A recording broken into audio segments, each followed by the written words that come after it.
Vacation. If you want vacations, you're not really in the right business. I have a lot of friends, they take vacations for 6 weeks and 8 weeks and 3 months, and they're never happy.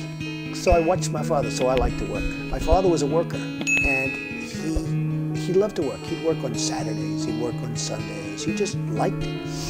He'd go to church, but after church, he'd go and work. My father was a builder in Brooklyn and Queens. He built moderate income housing and some low income housing.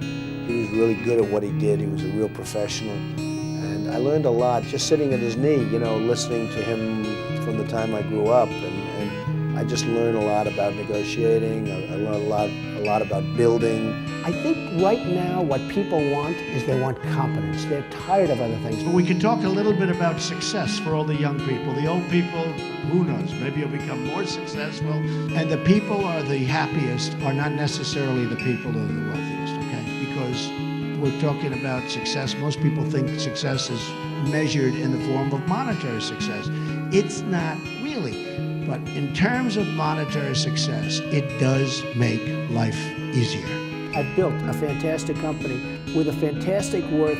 You don't have to worry about food and housing and education and sickness. Your doctors, you go to the best doctors, and hopefully that solves the problems. Money does not buy happiness, and it does not buy lots of other things, but it certainly makes life easier, and it really does create, it lets me create what I want to do artistically, because I'm an artist. In a certain sense, I'm an artist. I build the greatest buildings in the world. Most of my business is the building of things, and I get great artistic pride out of a great building like Trump Tower, and I put up great things. And having money and having the kind of access to money that I have allows me to do what I like to do best. The more people tell you it's not possible, that it can't be done, the more you should be absolutely determined to prove them wrong. Treat the word impossible as nothing more than motivation. But the fact is,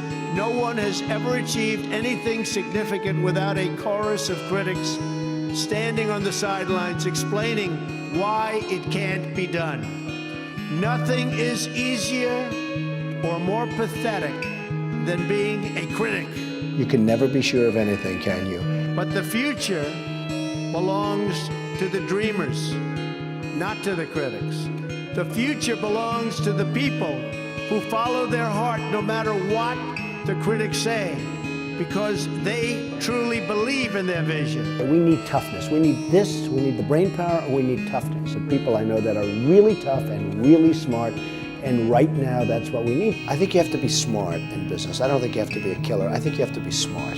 Anytime you have a great business, you always have competition, and you always have, unfortunately, the smart and the tough people coming into it. Being an outsider is fine. Embrace the label, because it's the outsiders who change the world and who make a real and lasting difference.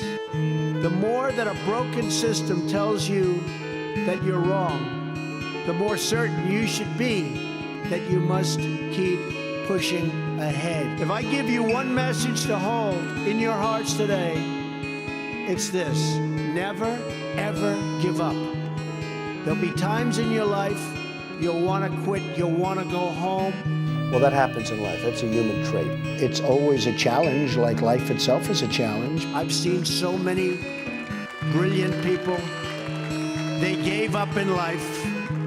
They were totally brilliant. They were top of their class. They were the best students. I know some people that are fantastic people that have looked for a job for 2 years and they give up. They can't do it. I've seen others who really didn't have that talent or that ability, and they're among the most successful people today in the world because they never quit and they never gave up.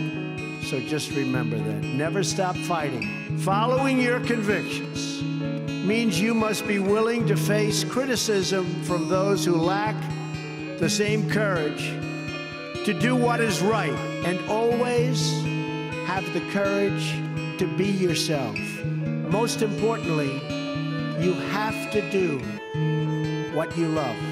You have to do what you love.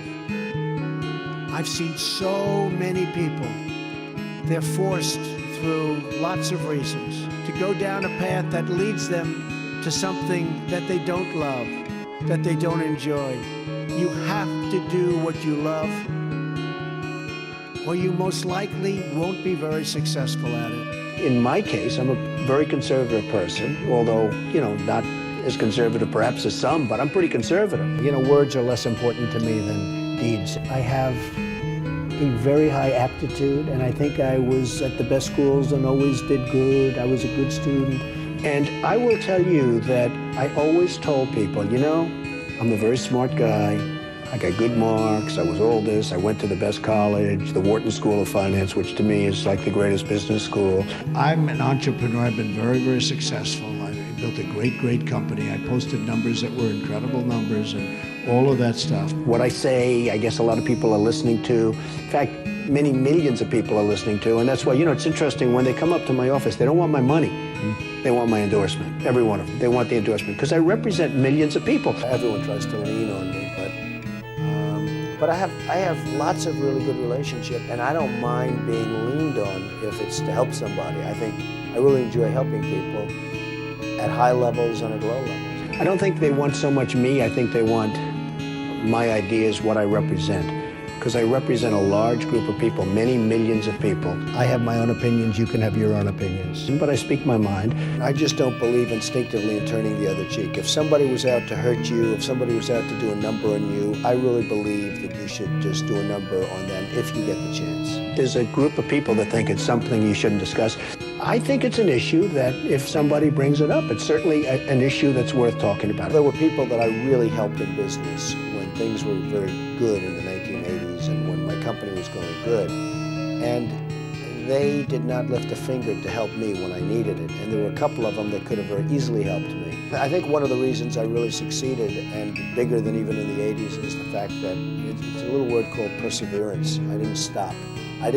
And I did persevere. I went against a lot of odds. And I came up with a phrase, survive till 95. That was in the early 1990s. And it turned out to be right because the world changed, the economy changed, and there was a survival tactic till a certain year.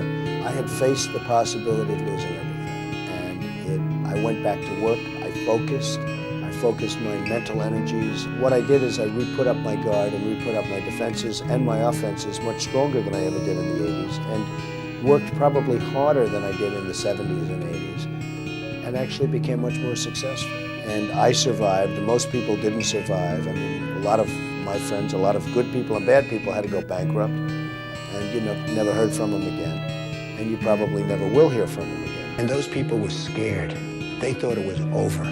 Arrogant guys that were hot stuff, guys that thought they'd go into a restaurant, they were the kings, and I watched them, and they were like weak, poor, pathetic men. A lot has to do with bad decisions that have been made. We'd never make a bad deal. We were smarter, we were tougher, we were better, we had all the cards.